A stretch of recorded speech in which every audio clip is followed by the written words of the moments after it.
El Señor esté con vosotros. Lectura del Santo Evangelio según San Mateo.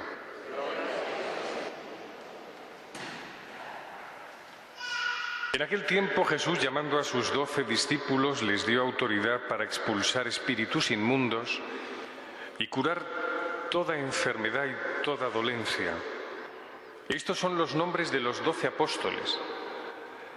El primero, Simón, llamado Pedro, su hermano Andrés, Santiago el Cebedeo y su hermano Juan, Felipe, Bartolomé, Tomás y Mateo, el publicano, Santiago el Alfeo y Tadeo, Simón el Celote y Judas Iscariote, el que lo entregó.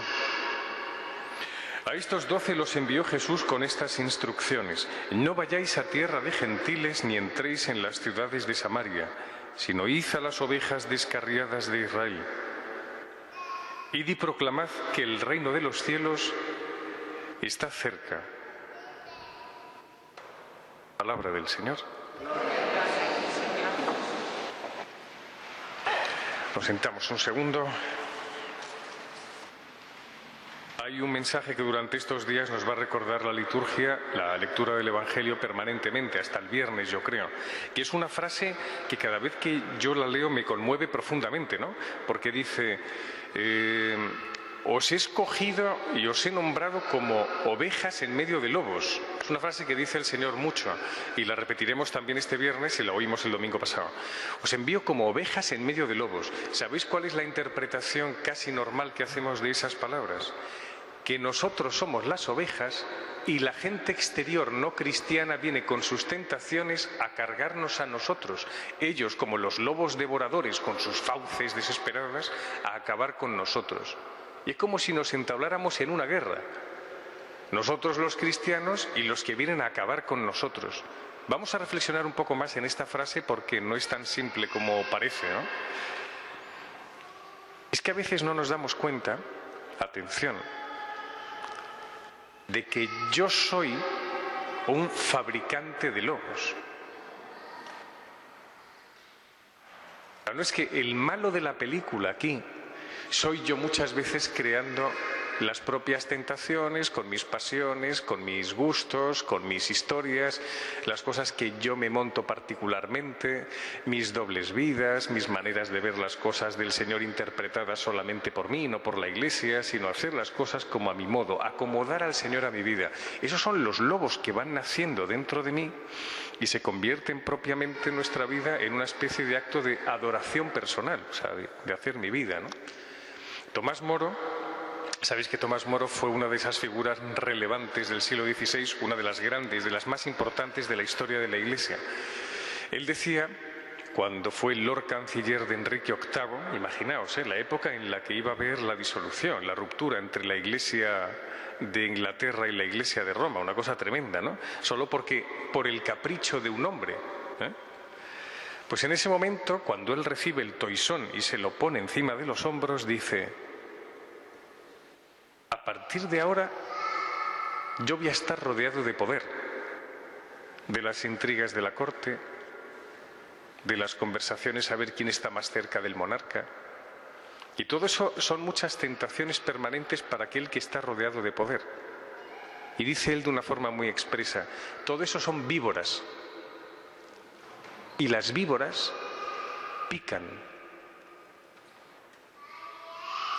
¿Veis lo de los lobos que uno fabrica?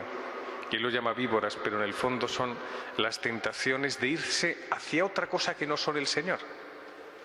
Y uno tiene que estar como muy lúcido, para darse cuenta, ¿qué fabrico yo que me está alejando del Señor? ¿A dónde está mi producción de animales, no? El otro día una persona me decía, una mujer mayor me dice, si es que mis hijas no me entienden, me comentaba. Era una persona, mayor, echadle 78, 80 años, ¿no? Es que mis hijas no me entienden, me encuentro fatal en un estado de soledad. Y no es verdad, porque sus hijas están pendientes de ella. Es decir, que su cerebro está haciendo emulsión de información que es falsa. Se está fabricando un mundo paralelo a la realidad. Reflexionad esto mucho porque a lo mejor podemos fabricar mundos muy distintos en los que uno se cree que los demás son los que nos atentan y soy yo quien fabrica. Y claro, todo eso el Señor no puede entrar porque le estamos bloqueando. O sea, nuestra vida es un autobloqueo permanente para impedir que el Señor busque una fisura para entrar a través de nuestro muro. Así de fuerte, ¿eh? Tenemos un problema muy gordo y es que el hombre está escindido. Está escindido. Conocéis esa palabra, ¿no? Escindido, roto, partido. Como si tú a una víbora la partes en 3 trozos, ¿no? Y está coleando cada trozo. Está escindido. En eso Freud tenía razón. El hombre psicológicamente hay algo en él que le ha dejado roto, ¿no? Y es cierto, ¿no? Vivimos de buenas intenciones, vivimos de grandes tirones emocionales, de repente tenemos ganas de hacer un acto absolutamente maravilloso de ejercicio de caridad, pero tenemos un peligro muy fuerte, y es que nos hemos podido olvidar del amor primero que es el Señor. Ojo a esta frase. Si no hay una relación verdadera con el Señor, el centro afectivo de mi corazón se desplaza a otro lado sin que yo me dé cuenta. Lo repito porque esta es básica para nuestra vida ordinaria, ¿eh? Si yo no tengo una experiencia real, actual del Señor ahora, el centro afectivo, el corazón afectivo, donde están todos los afectos, la capacidad de amar, se desplaza a otro sitio. Y normalmente suelen ser los gustos personales. Y queda Dios aparte. Con lo cual hemos considerado a Dios como una especie de Big Bang que ha actuado en el principio de mi vida, en la infancia. Un día descubriste la vocación a casarte, te enamoraste, tu vocación al sacerdocio, tu vocación a la vida religiosa. Y después lo que viene es una vida en la que ya te estás habituando, o sea, has perdido la relación con el Señor, te habitúas, vives una vida llena de muletas, llenas de cosas que te agarras y vives de teorías. Lanzas teorías a los demás, lanzas grandes discursos, pero has perdido el entusiasmo por el Señor. O sea, la pasión por conocerle a Él de corazón a corazón, como es lo que Él pretende hacer, ¿no? Y el gran lobo que uno lleva dentro, el gran lobo es el conformismo holgazán. Que te quedes como en un estado de conformidad absoluta. Y uno tiene que estar en estado creativo espiritual. Virginia Woolf, que fue una escritora de principios del siglo XX, ella recuerda en sus memorias, en una de sus cartas de memorias y tal, dice una cosa muy bonita. Dice, mi padre, cuando estábamos en la biblioteca, nos decía, éramos 3 hijos, ¿no? Y los 3 hermanos andábamos siempre buscando la mejor literatura. Y decía nuestro padre, escoged cualquiera de los libros que tengo en la biblioteca. Entonces ellos escogían cualquier libro, pero les decía, me tenéis que explicar por qué habéis escogido ese libro y me tenéis que escribir un resumen del libro. Es decir, un padre que ponía a trabajar a sus hijos. A nosotros el Señor nos hace lo mismo. O sea, nos tiene que decir, yo te facilito información, ponla a trabajar, lucha contra tus propios miedos. El otro día una amiga mía me decía, Javier, me han dado la noticia de que tengo cáncer, un cáncer liviano, pero ya sabéis que cuando a uno le hablan de la palabra cáncer y que tiene que estar rodeado de quimio, radioterapia y tal, es un palo muy fuerte. Ella me decía, y me escribió una carta preciosa que guardo con todo el cariño, me decía, en este momento en el que yo tengo una experiencia de Dios honda, quiero mirar a la enfermedad con los ojos abiertos, me decía. O sea, no quiero perderme nada de mi enfermedad.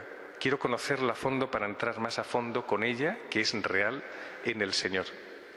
Eso es conmovedor, porque tú no te inventas nada, tú vives la realidad del presente de la mano de Dios. ¿Qué pasa con el matrimonio?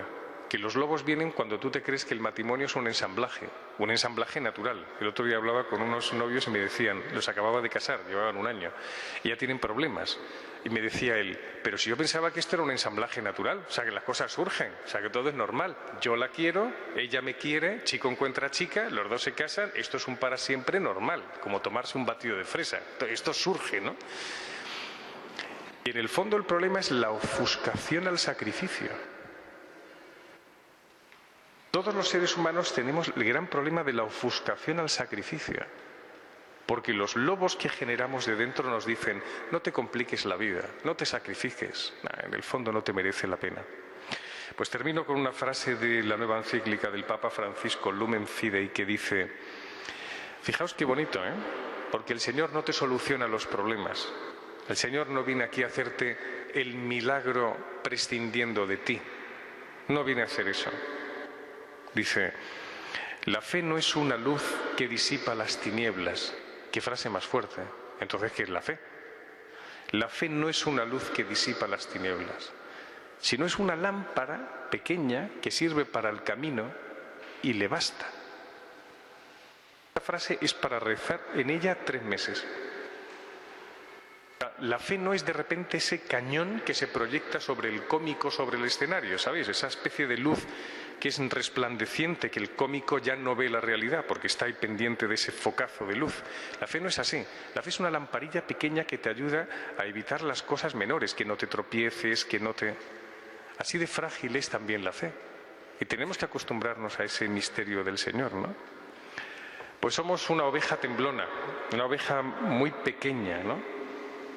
Pero hemos recibido mucho y hemos descubierto que Dios es real y que esa intuición es muy profunda. Que no le fallemos al Señor porque es lo único que tenemos.